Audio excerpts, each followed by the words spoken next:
नमस्कार दर्शक बंधु। मुख्यमंत्री मोहन चरण माझी ओडिशा लोकों पाई कले बड़ घोषणा। तेबे आज राज्यर पूर्णांग आर्थिक बजेटटी प्रकाश पाई।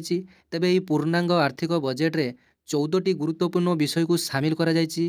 तेबे अंतर्द्वय गृह योजना सहित मधुबाबू पेंशन भत्ता और प्रधानमंत्री ग्रामीण आवास योजना सहित कृषक मानक पई मध्य बहुत किछि एही बजेट्रे व्यय बराद होइछि। तेबे आसंतु से समस्त डिटेल्स जानि नेबा जे कौ विभाग पई केते टंका खर्च प्रस्ताव पारित होइछि एवं कौ वर्गर लोक माने उपकृत होई पारिबे। तेबे से समस्त डिटेल्स आलोचना करिबा।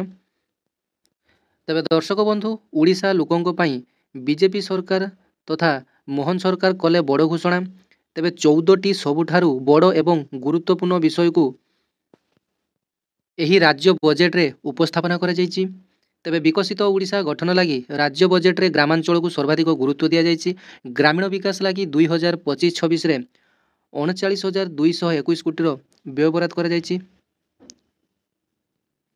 तेबे देखंतु 2025-26 वर्ष पई 2,90,000 कोटी व्यय बराद करा जायछि। अंतर्द्वय गृह योजना पई 2,603 कोटी टंका व्यय बराद करा जायछि। विकसित गाँ विकसित ओडिशा पई 2,000 कोटी टंका। प्रधानमंत्री ग्रामीण आवास पई 4,500 कोटी टंका। जल जीवन मिशन पई 7,000 कोटी टंका। तेबे एथिरे शिक्षा विभाग सहित नियुक्ति को मध्य गुरुत्व दिया जायछि। खाली पड़िथिबा 1.5 लाख सरकारी पदवी पूर्ण हेबो। गोपबंधु सांबादिक स्वास्थ्य सेवा अधीन राज्य में कर्मजीवी सांबादिक मानकु परिवार पिछा वार्षिक 5 लाख टंका स्वास्थ्य बीमा प्रदान। सेहीपरि सुभद्रा योजना को नहीं देखंतु बड़ घोषणा करा जायछि। योग्य महिला को 5 वर्ष में 50,000 देबु। डीबीटी माध्यम से माने टंका पाउछंती। सुभद्रा योजना रे 10,145 कोटी टंका। सुभद्रा सुरक्षा अधीन 153 कोटी टंका प्रस्ताव दिया जायछि। मुख्यमंत्री कन्या विवाह योजना प्रस्ताव दूँ। यही योजना अधीन सामूहिक विवाह आयोजन करा जिवो एवं सरकार समस्त खर्च बहन करने सहित कन्या को उपहार प्रदान करेंगे। एथिपाई 12 कोटी टंकार व्यय बराद मध्य प्रस्ताव रखी।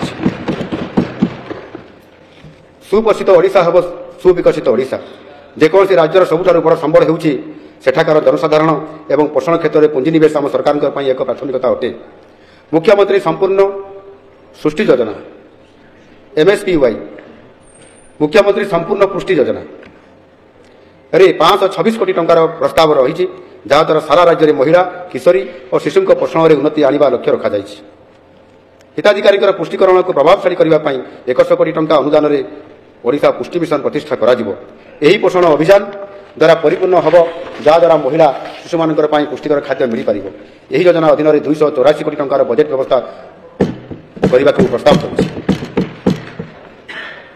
आम सरकार प्रधानमंत्री मातृवंदना योजना रे सामिल हेबे एवं 2 कन्या संतान जन्म क्षेत्र में मातृत्व सुविधा को 10,000 टंका 12,000 टंका को वृद्धि करने को निष्पत्ति नहीं।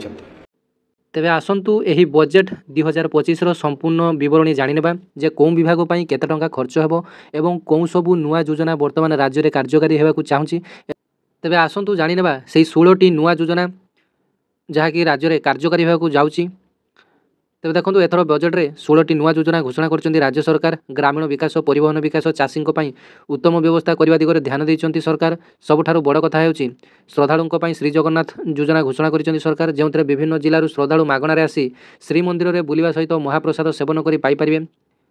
तेबे देखंतु नंबर 1 रे अंतर्जय गृह योजना पई 2,603 कोटी टंका। तेबे देखंतु जो माने प्रधानमंत्री बा PM आवास योजना बाद पड़ जाए से अंतर्द्वय योजना रे वर्तमान सामिल हो पारे। एवं सुभद्रा सुरक्षा पई 153 कोटी टंका व्यय बराद करा जायछि। श्री जगन्नाथ दर्शन पई 30 कोटी व्यय बराद करा जायछि। उत्तर ओडिशा विकास परिषद पई तेबे उत्तर ओडिशा विकास परिषद पई 200 कोटी टंका। दक्षिण ओडिशा विकास परिषद पई 200 कोटी टंका। ओडिशा पुष्टि मिशन पई 1000 कोटी टंका। बकुल वन उन्नयन योजना पई 50 कोटी टंका। आम शिमिलपाल योजना पई 50 कोटी टंका। आदर्श मंडी व्यवस्था पई 50 कोटी टंका।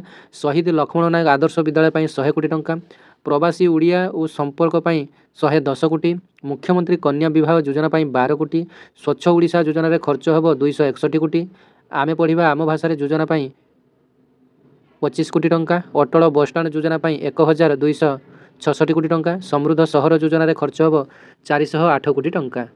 तेज दर्शक बंधु यहीटा थिला राज्य बजेट्र संपूर्ण विवरणी। आशा करी वीडियोटी भल लगी चैनल टी निहाती भाव सब्सक्राइब करने पाखरे घंटी चिन्ह दबे ऑल नोटिफिकेशन सेट करदे जहाँफल ओडिशा रे आसुवा प्रतिदिन एमती अपडेट आपण मैंने चैनल माध्यम पाइपर।